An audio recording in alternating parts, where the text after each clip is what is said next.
시티에서 두란노 성경교실 가족 여러분, 안녕하세요. 안녕하세요. 지난 한 주간 동안 잘 지내셨죠? 네. 우리 히브리서 11장을 지난 주에 이어서 연이어서 오늘 여러분과 함께 말씀을 나눌 텐데요. 특별히 오늘은 선진들의 믿음의 행로에 대해서 여러분과 함께 나누고, 또 한 분 한 분의 믿음, 또 그의 삶이 어땠고, 또 그를 통해서 하나님께서 그에게 어떤 증거를 보여주신지를 살펴보도록 하겠습니다. 자, 오늘 차례대로 볼 텐데요. 아벨이라는 사람이 나오죠. 우리 4절을 제가 한번 읽도록 하겠습니다.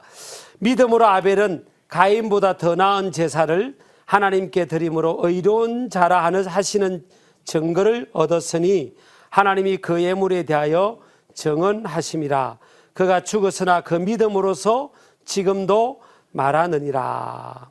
자, 아벨이라는 사람이 나오는데, 이 아벨은요, 아담과 하와의 아들이었죠. 아담과 하와가 오랫동안 살면서 많은 자녀들을 낳았지만 첫 번째 낳은 아들이 가인이었고 두 번째가 아벨이었어요. 가인과 아벨 많이 들어보셨죠? 근데 이 가인과 아벨이 있는데, 보면 똑같은 부모님 밑에서 태어난 아들이라도 아벨은 믿음이 있었고 좋았고 가인은 믿음이 없었어요. 이 믿음의 영역은 신비한 영역이에요. 오늘 우리 똑같은 교실에서, 우리 두란노 성경교실에서 이렇게 우리 같이 하나님 말씀을 공부해도 믿음이 좋은 사람이 있고 믿음이 좋은 학생이 있고 그렇지 못한 학생이 있는데, 제가 여러분 속을 뒤집어 볼 수도 없고. 자, 그러면 어떻게 아벨이 왜 믿음이 좋냐? 그거 어떻게 알 수 있겠어요? 삶을 통해서 보여준 거예요. 이 가인과 아벨이 이제 부모님을 통해서 신앙에 관해서 배웠을 거 아니에요. 그리고 부모님인 아담과 하와가 하나님께 예배하고 하는 그런 것을 보았을 거 아니에요. 그래서 이들도 이제 부모님으로부터 전수된 그런 신앙의 틀을 가지고 이제 하나님 앞에 예배를 드리는데, 구약은 이제 제사라고 이렇게 나와 있죠. 근데 가인도 하나님께 제사를 드렸고 아벨도 하나님께 제사를 드렸어요. 물론 가인은 농사를 지은 것을, 농사의 소산물을 통해서 하나님께 제사를 드렸고, 아벨은 양을 치는 사람이었어요. 양을 치는 직업을 가졌는데 양의 새끼를 통해서 하나님께 제사를 드렸어요. 그리고 어떤 사람은 곡식을 드렸기 때문에 하나님께서 그 제사는, 예배는 안 받았을 거다. 아벨은 양을 드렸으니까 받았을 거다. 물론 구속사 차원에서 그렇게 해석할 수도 있겠지만, 오늘 성경이 성경을 해석한다고요. 히브리서 11장에 보면 하나님께서 가인의 예배는 안 받고 아벨의 예배를 받은 이유가, 아벨은 가인에 비해서 뭐가 있었다고요? 믿음이 있었다는 거예요. 근데 가인은 믿음이 없었다는 겁니다. 그래서 가인의 예배를 안 받았을 때 가인이요, 분해했다고 했습니다.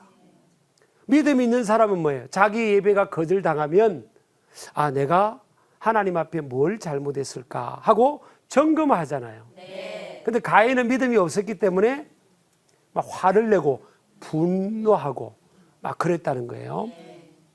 그래서 이 아벨은 형인 가인보다도 더 나은 제사를 하나님께 드림으로 의로운 자라 하시는 증거를 얻었다. 우리가 하나님 앞에 예배할 때 하나님께서 우리에게 가장 우선적으로 찾으시는 게 뭘까? 믿음이라는 거예요. 믿음으로 찬양하고, 믿음으로 말씀을 듣고, 믿음으로 아멘하고. 아멘이라는 게 뭐예요? 아멘이라는 게 하나님께서 내게 주신 말씀이 그대로 이루어질 줄을 믿습니다, 그잖아요. 어떤 사람은요, 그냥 아멘도 막 기계적으로 하는 사람도 있어요. 성경에 보면 가룟 유다가 목매어 죽었느니라 그랬더니요, 성도 중에 한 사람이 아멘 그러잖아요. 물론 그건 뭐 그 실수를 크게 우리가 보겠다는 게 아니고요. 어쨌든 하나님 앞에 찬양을 하든지 또 말씀을 들을 때 믿음으로 반응하든지 또 예물을 드리든지 뭐가 제일 중요하다고요? 믿음 있는 예배를 드려야 되는 거예요. 그래서 우리 아벨의 믿음은 아벨의 삶에서 아벨은 무엇을 통해서 그의 믿음을 어떤 삶을 통해 증명했다고요? 예배를 드릴 때 믿음 있는 예배를 드렸다라는 거죠. 저와 여러분도 하나님 앞에 예배를 드릴 때 어떤 태도를 가지고 예배를 드려야 되겠어요? 믿음. 오늘 하나님께서 우리 목사님을 통해서 우리 예배를 드리면서 목사님을 통해 주시는 말씀을 하나님께서 나에게 말씀하실 거야. 이런 믿음을 갖고 기대감을 가지고 나가야지. 아유, 또 주일이 또 왔네. 아유, 왜 이렇게 주일이 빨리 오는지. 목사님 설교를 짧게 하려나. 이런 마음 가지고 이제 말은 안 해도 이렇게 가만히 앉아 있으면서 그 많은 사람들 가운데 별 생각을 다 할 거 아니에요. 그 중에는요, 아벨 같은 사람도 있을 테고, 가인 같은 사람도 있을 거 아니에요. 가인은 뭐 성경에 그렇게 나와 있지는 않더라도 하나님이 그 제사를 거절했기 때문에 믿음이 없었잖아요. 믿음이. 아마 가인은 억지로 예배를 드리지 않았겠어요. 그래서 여러분, 저와 여러분이 아벨의 믿음을 통해서 도전받아야 될 것은 예배할 때 내가 믿음 있는 예배를 드려야 되겠다. 설교도 마찬가지예요. 목사님께서 이렇게 설교를 할 때도, 여러분 다니는 교회 목사님께서 설교를 할 때도 이렇게 하나님께서 나에게 꼭 필요한 말씀을 지금 전가하고 계시다. 이런 믿음을 근거로 해서 그 말씀을 들을 때 역사가 나타나는 거예요. 하나님께서 그 예배를 받으신다는 거예요. 이제 예배 가운데 이제 또 헌금하는 시간도 있을 거 아니에요. 그럼 뭐 헌금이 전혀 뭐 영편이 안 되면 그냥 마음을 드려도 돼요. 리빙스턴 같은 경우는 헌금 바구니가 이렇게 차례로 왔는데 자기는 하나님께 드릴 게 없었던 거예요. 그래가지고 헌금 바구니 위에 엉덩이를 이렇게 앉았대요. 엉덩이를 이렇게 앉았더니요, 헌금위원이 막 깜짝 놀래가지고, 아니 그 헌금 바구니에 왜 그 냄새나는 엉덩이를 앉냐고. 그랬더니 이 리빙스턴은요, 하나님, 나는 하나님께 드릴 게 없어요. 그래서 이제 내 삶을, 오늘 이 시간부터 내 삶을 드릴게 하고 헌금 바구니에 자기를 앉았다는 거예요. 물론 이번 주 돌아온 주일날 교회 가서 헌금 바구니에 오면 그 위에 앉지는 마시고요. 어쨌든 하나님 앞에 이렇게 믿음으로 하나님께 고백한 거잖아요. 그래서 정말 리빙스턴은요, 그 아프리카에 지금 아프리카도 뭐 비행기가 있고 길이 많이 닦였지만 개척이 됐지만 그 아프리카에 정말 개척이 안 된 그곳이에요. 예수님의 복음을 들고 정말 그의 믿음의 고백대로 그렇게 갔잖아요. 그래서 아프리카의 선교의 아버지가 됐지 않습니까? 그래서 아벨과 같은 믿음을 소유하기를 축복합니다. 여러분이 만약에 이제 찬양을 드리든 시간을 드리든 또 재능을 드리든 또 이제 물질을 하나님 앞에 감사해서 표현할 때도 이게 믿음으로 드려야지. 그냥 옆 사람이 내 헌금 하나 안 하나 눈치가 보여가지고 그냥 체면 때문에 그냥 하는 사람도 있고, 어떤 사람은요 헌금 드리려고 하다가 기절할 뻔한 사람도 있어요. 아니 이쪽 호주머니에 5,000짜리를 넣어놨는데 잘못해서 이쪽 호주머니 넣었더니 막 10만 원짜리가 나온 거예요. 그래가지고 막 자기 노래가 기절을 할 뻔했다는 거죠.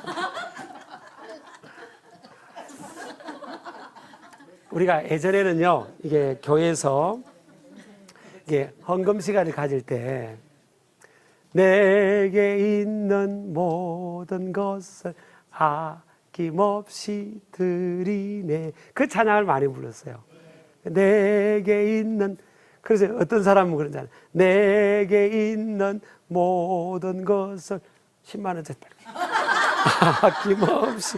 왜 이렇게 1,000원짜리가 왜 이렇게 안 나오나? 자, 우리가 믿음으로 아벨을 통해 도전받는 것은요, 하나님 앞에 예비할 때도 믿음으로. 우리가 하나님께 드린 예물은 뭐예요? 하나님이 받으신 거예요. 믿음으로 드릴 때 받으시는 거예요. 그렇죠? 그리고 하나님의 영광을 위해서 또 잘 선용되고 그렇게 될 줄 믿습니다.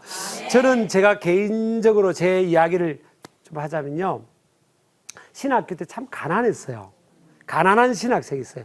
마음은 부자였지만, 그래서 당장 다음 학기 등록금이 없고 그랬단 말이에요. 그런데 참 감사하게도 제가 신학교 졸업하고 신학대학원 졸업할 때까지 미국의 어느 가정이요.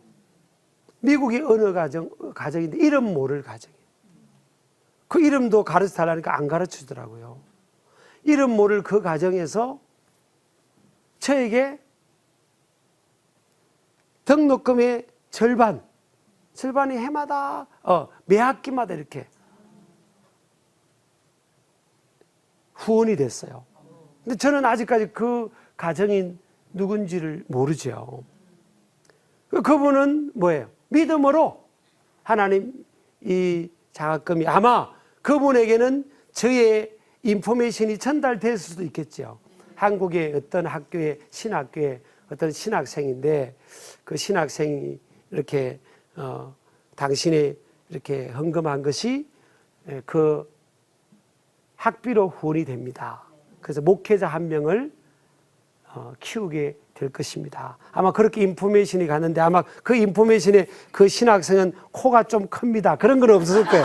그런 건 없었겠죠. 그런 건 없었겠지만 어쨌든 그래서 저는요, 그분이 살아계실까. 근데 천국 가면 언젠가 가면 만나게 되겠죠. 천국은 밝히 다 알게 된다니까. 그래서 참 미국이란 나라가 좀 부정적인 면도 많고 싫어하는 사람도 많지만 그래도 팍스 아메리카, 힘 있는 나라가 된 이유가 그런 이름도 빛도 없이 그렇게 정말 섬긴 그런 분들의 그 믿음의 사람들 때문이 아닐까 그런 생각을 합니다. 두 번째로 5절 6절 히브리서 오늘 11장 5절 6절에 보면요, 누가 나오는가 하면 에녹이라는 사람이 나와요. 믿음으로 5절 읽겠습니다. 믿음으로 에녹은 죽음을 보지 않고 옮겨졌으니 하나님이 그를 옮기심으로 다시 보이지 아니하였느니라. 그는 옮겨지기 전에 하나님을 기쁘시게 하는 자라 하는 증거를 받았느니라 그랬어요.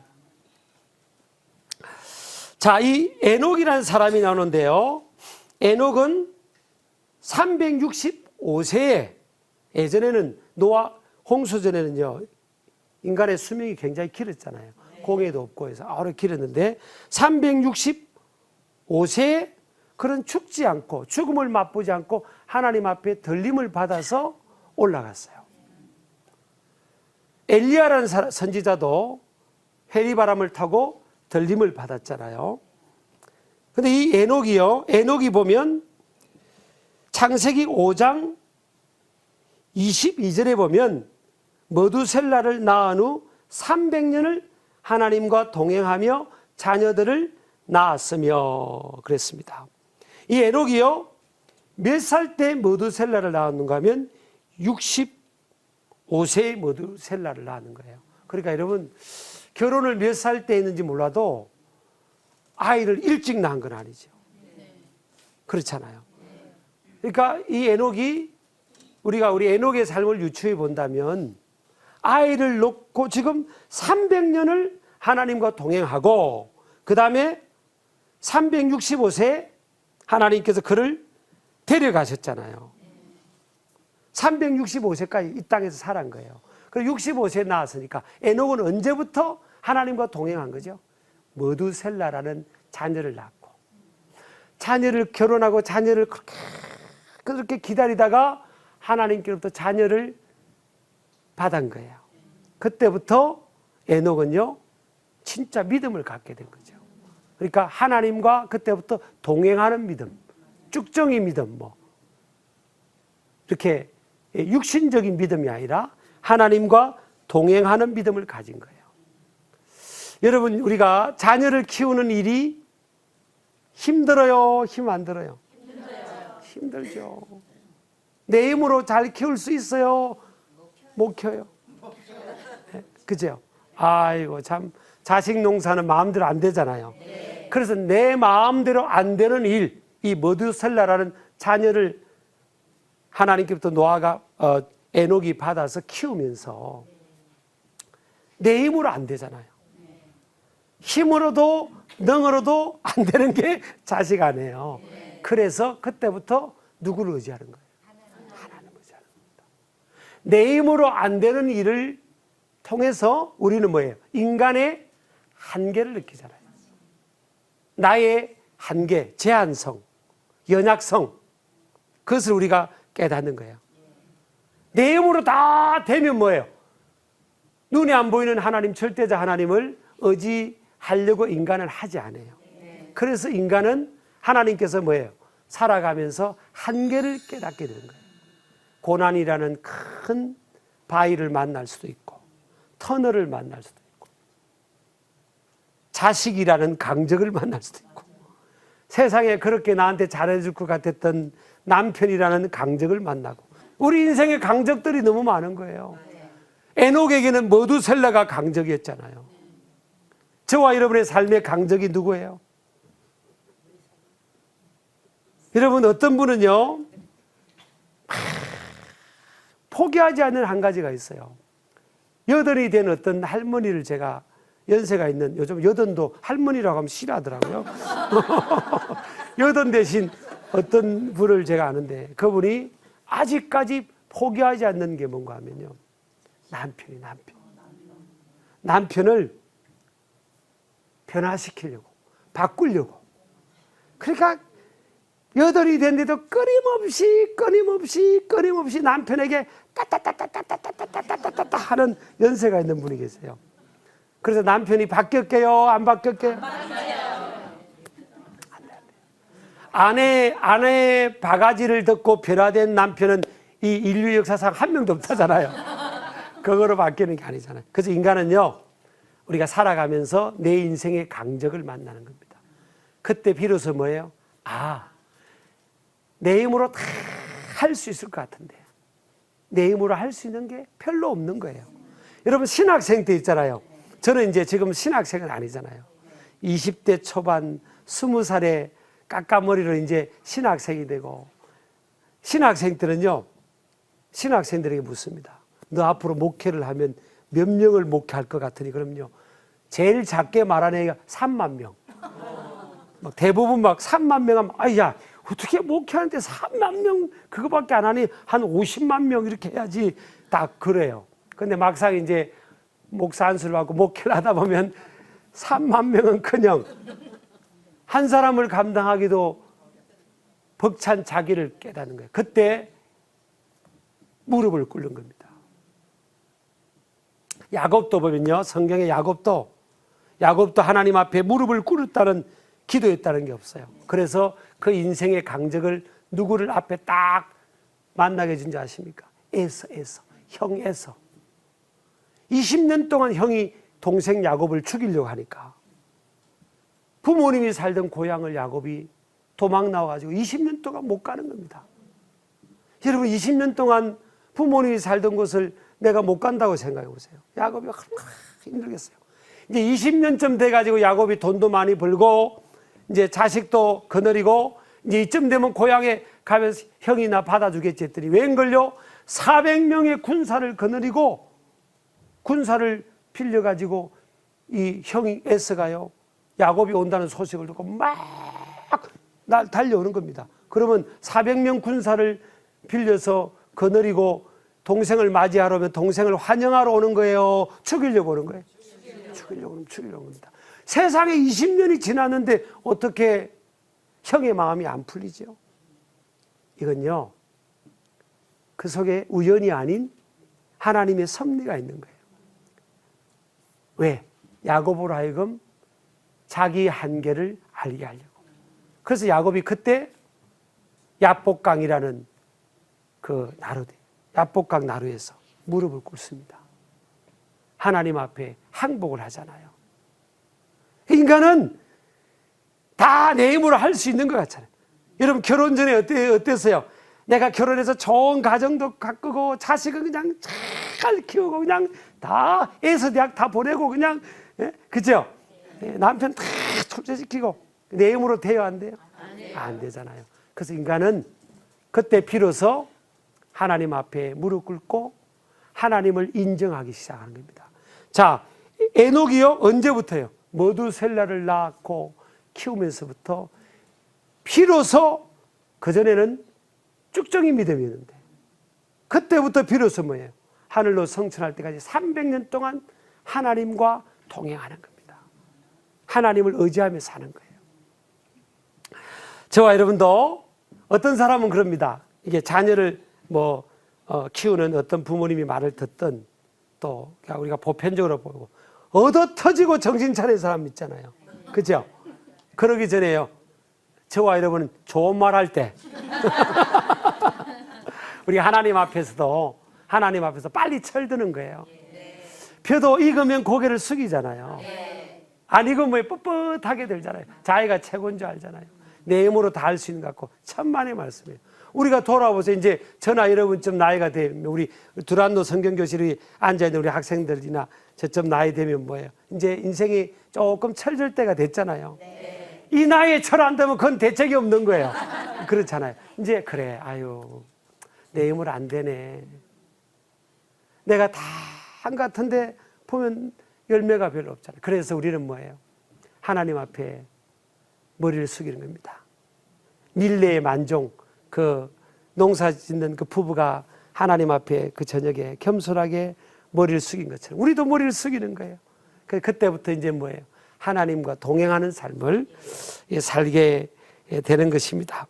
오늘 6절에 보면 믿음이 없이는 하나님을 기쁘시게 하지 못하나니, 5절에도 보면 에녹이 5절 마지막 부분에 보면 그는 옮겨지기 전에 하나님을 기쁘시게 하는 자라하는 증거를 받았느니라. 여기서 기쁘게 하다, 이게 헬라어로 유알레스 테케나이라는 단어인데 70인역이라는 성경이 있어요. 70인역이 뭔가 하면 구약의 성경이 이제 히브리어로 써졌어요. 구약 성경을 헬라어로 번역한 성경을 70인역이라 그러거든요. 그 70인역 성경에 보면 기쁘시게 하다, 이것을요 함께 걷다, 동행하다, 이런 뜻으로 번역이 되어 있어요. 그러니까 에녹은 뭐예요? 인생길이 뭐예요? 머두셀라를 낳고부터는 하나님과 함께 걷는 거예요. 동행하는 삶. 믿음의 사람은 어떤 사람이라고요? 하나님과 함께 걷는 사람. 저는요 참 보면 어떤 부부도 보면요 이렇게 함께 부부가 걸어가야 되잖아요.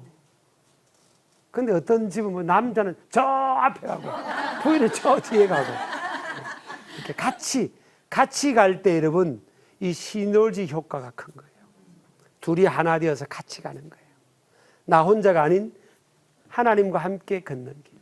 또 부부가 함께 갈 때 늦는 것 같아도요 훨씬 멀리 갈 수 있고요 훨씬 행복하게 갈 수가 있는 거예요. 자, 세 번째는요 누구라고요? 노아의 믿음. 우리 7절을 같이 한번 보겠습니다. 7절요 시작.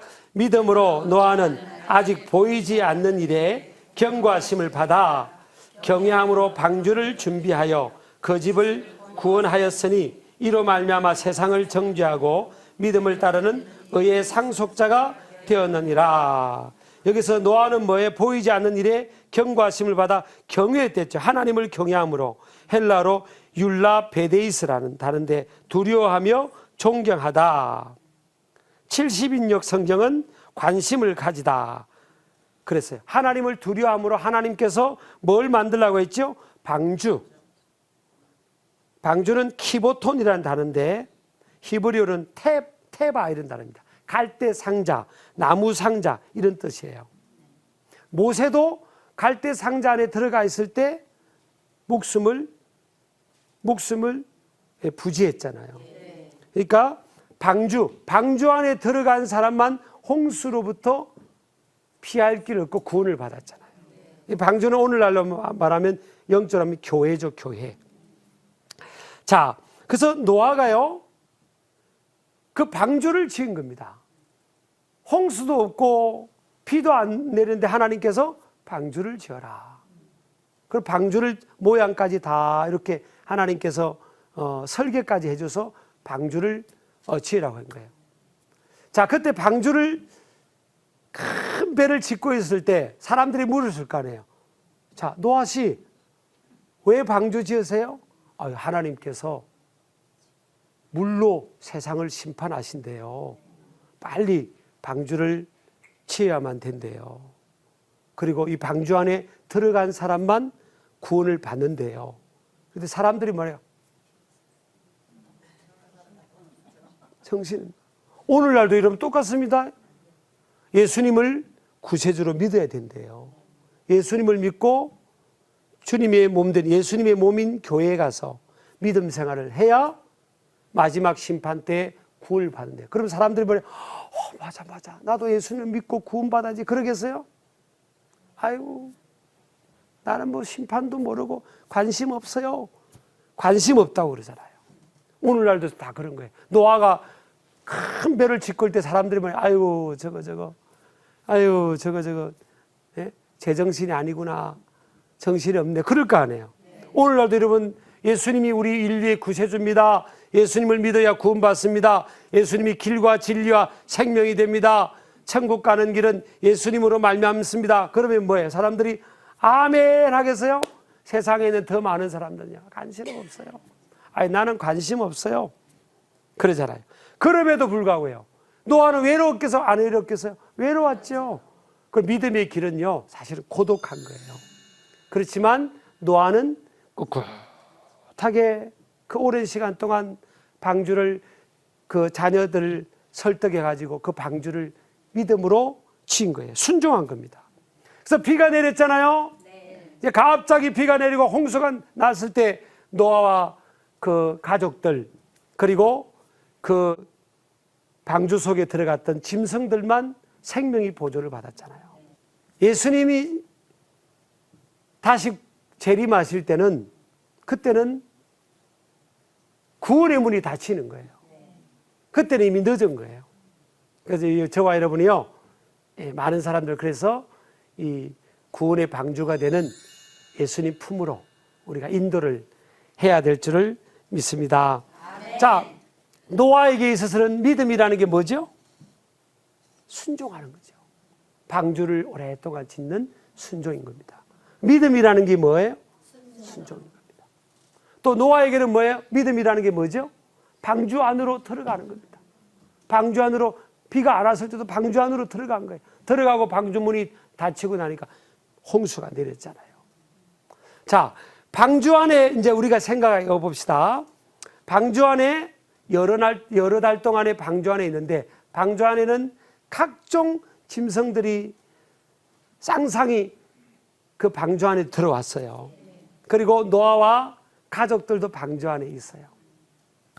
그리고 이제 문이 닫히고 비가 와서 세상이 다 물로 덮였어요.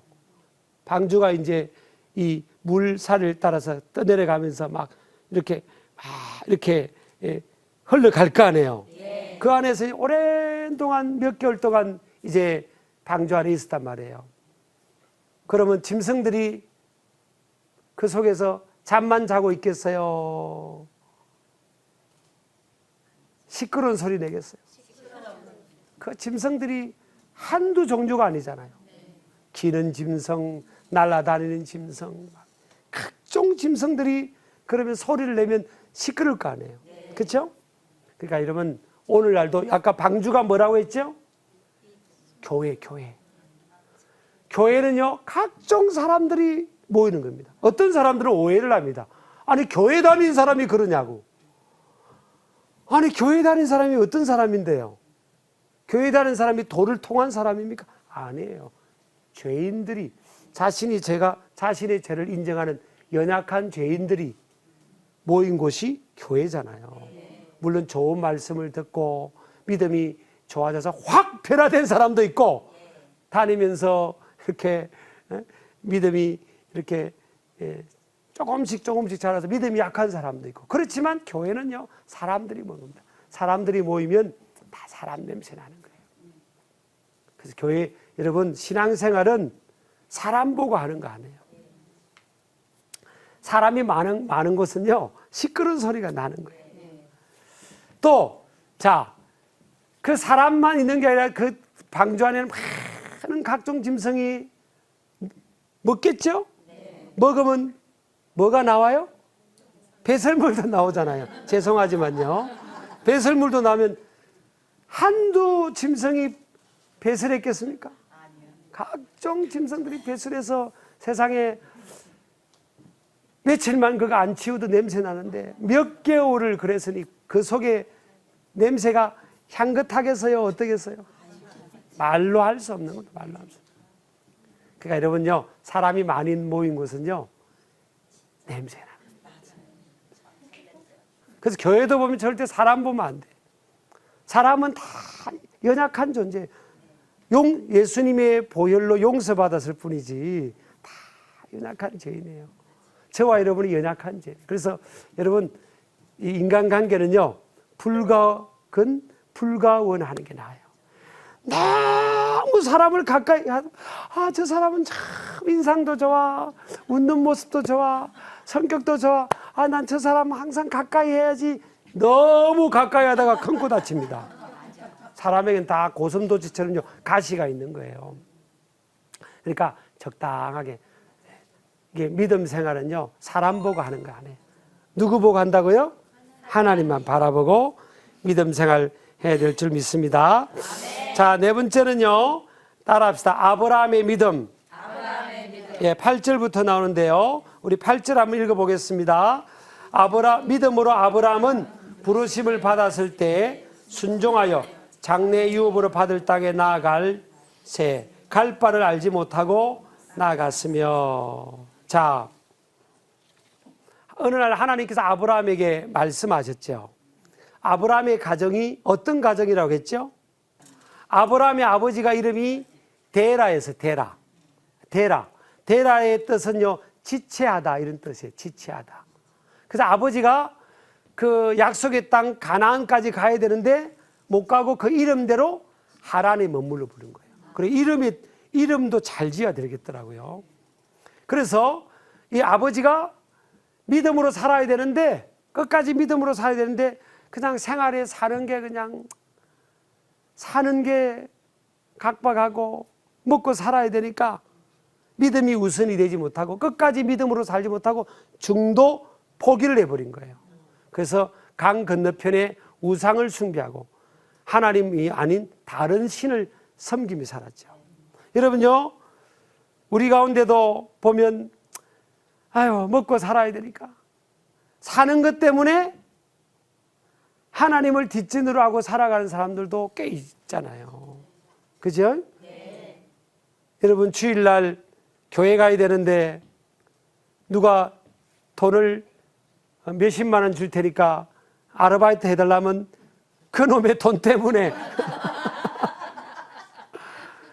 내 영혼의 양식을 채우는 그 예배를 뒷전으로 하고 그 돈 따라가는 사람도 있잖아요. 아브라함의 아버지 데라가 그랬단 말이에요. 그러니까 참 그 데라의 가문에 우환이 많았어요. 아들이 일찍 죽기도 하고 별 우환이 많았어요. 자, 그럴 때 하나님께서 아브라함이라는 사람에게 찾아오셔서 하나님이 말씀해 주신 거예요. 아브라함아, 너 본토 친척 아버지 집을 떠나서 내가 너에게 지시하는 땅으로 가라. 내가 너한테 보여주는 땅으로 가라. 그리하면 내가 너를 모든 나라의 아버지, 열국의 아버지로 세워줄 거다. 그리고 너의 이름이 창대하게 될 거야. 그리고 너는 복의 근원, 복이 될 거야. You'll be the fountain of the blessing. 축복의 샘물이 되고 샘터가 되고 통로가 될 거야. 또 내가 너를 축복하는 자를 축복하고 너를 저주하는 자를 저주할 거야. 내가 네 자손을 축복할 거야. 하나님께서 이런 약속을 하면서 너는 아버지 고향 땅, 아버지 집을 떠나서 하나님이 보여주는 땅으로 가라고 하나님께서 말씀으로 도전을 준 거예요. 그러니까 믿음의 모험의 여정을 떠나라는 거예요. 그때 아브라함이 떠날 수도 있고 안 떠날 수도 있는 거예요. 하나님이 내게 말씀하셨어도 하나님 말씀에 내가 순종할 수도 있고 내가 그냥 그 말씀을 무시하고 그대로 머물러 버릴 수도 있잖아요. 왜 그렇죠? 하나님께서 우리를 뭐예요? 우리에게 자유의지, 우리를 만드실 때 자유의지, 프리윌을 주셨단 말이에요. 하나님이 우리를 저 하늘나라에서 리모트 컨트롤로 우리를 로봇처럼 오른쪽 땡 누르면 오른손이 쭈쭈쭈쭈쭈쭈쭈쭈쭈 올라가고 왼손 누르면 왼손 쭈쭈 올라가고 이제 교회 갈 시간 됐다 교회 가야지하면 뜨뜨뜨뜨뜨뜨뜨 이렇게 막 로봇처럼 이렇게 막 교회 가고 제가 여기 오늘 강의실에서 흉내 못 내지만 제가 로봇 춤 잘 춰요 이렇게.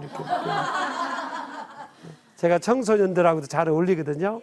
청소년 집회 이렇게 몇천 명 하고 그러면 아이들 호흡 잘 하고요. 그런데 이제 오늘 교실이니까. 근데 그렇게 우리를 만드신 게 아니고 우리에게 자유의지를 주어서 우리 의지로 하나님 말씀대로 따라갈 수도 있고 노 땡큐 할 수도 있는 거예요. 근데 아브라함은 생각해 본 겁니다. 아브라함은 내가 아버지처럼 또 이렇게 살 건가? 아니면 모험이지만 믿음의 세계를 향해서 하나님이 약속하신 말씀 붙들고 살아갈 건가? 그랬을 때 아브라함이 의지로 뭐예요? 믿음의 의지로 나는 아버지처럼 이렇게 살 수 없다. 나는 이제부터 믿음의 여정을 따라 살아갈 거야. 그리고 하나님의 말씀을 쫓아갔다 그랬어요. 그게 창세기 12장의 1절부터 나오는 내용입니다. 여호와의 말씀을 따라갔고 아브라함이 하나님 말씀을 따라갔다는 거예요. 자, 그래서 이 아브라함이라는 이름이요. 아브라함이라는 이름은 한 가정의 큰아버지라는 뜻이에요. 아브라함이. 아브라함은 뭐예요? 모든 나라의 아버지라는 뜻인 겁니다. 인생을 이름 하나만 해도 이름에는 그 사람의 그 이력이 담겨 있는데 이름 하나만 놓고 보더라도 보세요.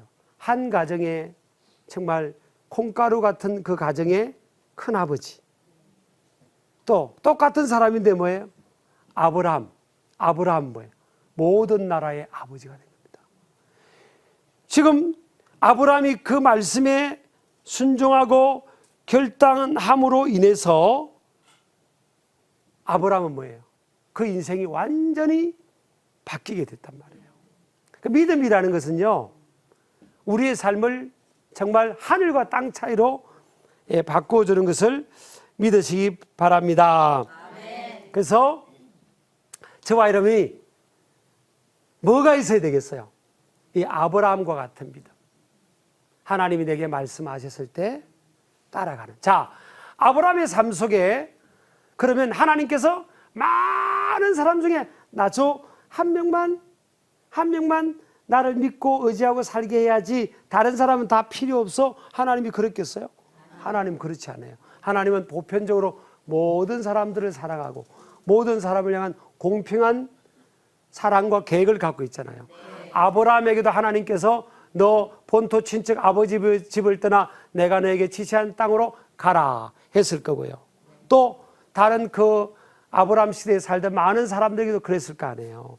그래서 창세기 12장 1절에 보면 여호와께서 아브라함에게 이르시되 한 그 이르시되 말씀은요, 히브리어로 아마르라는 단어예요. 아마르는 보편적으로 많은 사람들에게 똑같이 말씀하다 할 때 그 말씀이에요.